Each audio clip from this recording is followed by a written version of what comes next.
राजा दशरथ जी का जन्म से लेकर मरण तक का जीवन। राजा दशरथ प्राचीन भारत के महान और धर्मपरायण राजाओं में गिने जाते हैं। उनकी कथा मुख्य रूप से रामायण में मिलती है। वे अयोध्या के सूर्यवंशी राजा थे और भगवान राम के पिता थे, जिन्हें भगवान विष्णु का अवतार माना जाता है। जन्म और प्रारंभिक जीवन। राजा दशरथ सूर्यवंश के महान राजा अज के पुत्र थे। बचपन से ही वे वीर, तेजस्वी और नीतिपरायण थे। उन्होंने शास्त्र और शस्त्र दोनों की शिक्षा प्राप्त की। वे विशेष रूप से धनुर्विद्या में निपुण थे और शब्दभेदी बाण चलाने की कला में माहिर थे। युवावस्था में वे युद्ध कौशल, घुड़सवारी, रथ संचालन और राज्य संचालन की कला सीख चुके थे। इसी कारण बाद में वे अयोध्या के अत्यंत सफल राजा बने। अयोध्या के राजा बनना। पिता के बाद उन्होंने अयोध्या का सिंहासन संभाला। उनके शासन में अयोध्या बहुत समृद्ध और सुखी राज्य बना। प्रजा उन्हें बहुत प्रेम करती थी क्योंकि वे न्यायप्रिय और धर्मपालक राजा थे। उनके शासनकाल में चोरी डकैती नहीं होती थी। लोग खुश और समृद्ध थे। धर्म और न्याय का पालन होता था। फिर भी राजा दशरथ के जीवन में एक बड़ा दुख था, उनके कोई संतान नहीं थी। पुत्र प्राप्ति के लिए यज्ञ। संतान पाने के लिए उन्होंने ऋषियों की सलाह से पुत्र का मेष्टि यज्ञ कराया। यज्ञ के बाद उन्हें दिव्य खीर मिली, जिसे उन्होंने अपनी 3 रानियों में बांट दिया। माता कौशल्या, माता कैकेयी, माता सुमित्रा। कुछ समय बाद 4 पुत्रों का जन्म हुआ। राम, भरत, लक्ष्मण, शत्रुघ्न। चारों पुत्र बहुत गुणवान और पराक्रमी थे, लेकिन राम राजा दशरथ के सबसे प्रिय थे। श्रवण कुमार की घटना। युवावस्था की बड़ी भूल। राजा दशरथ के जीवन की सबसे बड़ी दुखद घटना युवावस्था में हुई। एक बार वे जंगल में शिकार कर रहे थे।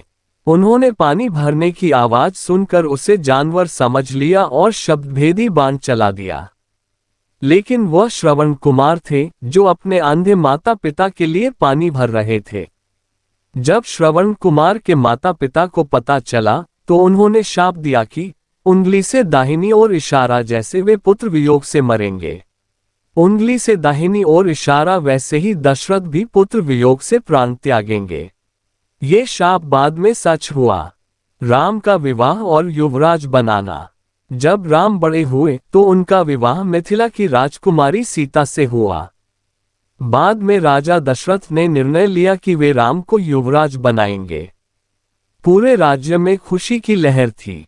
लेकिन इसी समय राजा दशरथ के जीवन का सबसे बड़ा संकट आया। कैकेयी के 2 वरदान। राजा दशरथ ने पहले युद्ध में प्रसन्न होकर कैकेयी को 2 वरदान दिए थे। उसी वरदान का उपयोग कर कैकेयी ने मांग लिया। भरत को राजा बनाओ, राम को 14 वर्ष वनवास भेजो। ये सुनकर राजा दशरथ टूट गए। वे राम से बहुत प्रेम करते थे, लेकिन वचन के कारण मना नहीं कर सके। राम का वनवास और दशरथ का दुख। जब राम वन जाने लगे तो दशरथ बेहोश हो गए। वे बार बार राम को रोकना चाहते थे, लेकिन राजा होने के कारण वचन तोड़ नहीं सके। राम, सीता और लक्ष्मण वन चले गए। राम के जाने के बाद दशरथ का जीवन शोक से भर गया। उन्हें श्रवण कुमार के माता पिता का शाप याद आने लगा। अंतिम समय और मृत्यु। राम के वियोग में राजा दशरथ दिन रात रोते रहते थे। वे बार बार राम का नाम लेते थे। एक रात उन्होंने कौशल्या को श्रवण कुमार वाली घटना सुनाई और कहा कि वही शाप अब पूरा हो रहा है। अंत में राम का नाम लेते लेते उन्होंने प्राण त्याग दिए। राजा दशरथ का चरित्र और महानता। राजा दशरथ के जीवन से हमें कई सीख मिलती हैं। 1. वचन की मर्यादा। उन्होंने अपने प्राण दे दिए, लेकिन वचन नहीं तोड़ा। 2. आदर्श पिता। वे राम से बहुत प्रेम करते थे और उनके लिए कुछ भी कर सकते थे। 3. धर्म का पालन। उन्होंने हमेशा धर्म और न्याय का मार्ग चुना। राजा दशरथ की जीवन कथा का महत्व। राजा दशरथ की कथा हमें सिखाती है कि वचन बहुत महत्वपूर्ण होता है। गलती का फल कभी न कभी मिलता है। सच्चा राजा प्रजा और धर्म के लिए जीता है। उनका जीवन सुख, दुख, प्रेम, कर्तव्य और त्याग का अद्भुत उदाहरण है।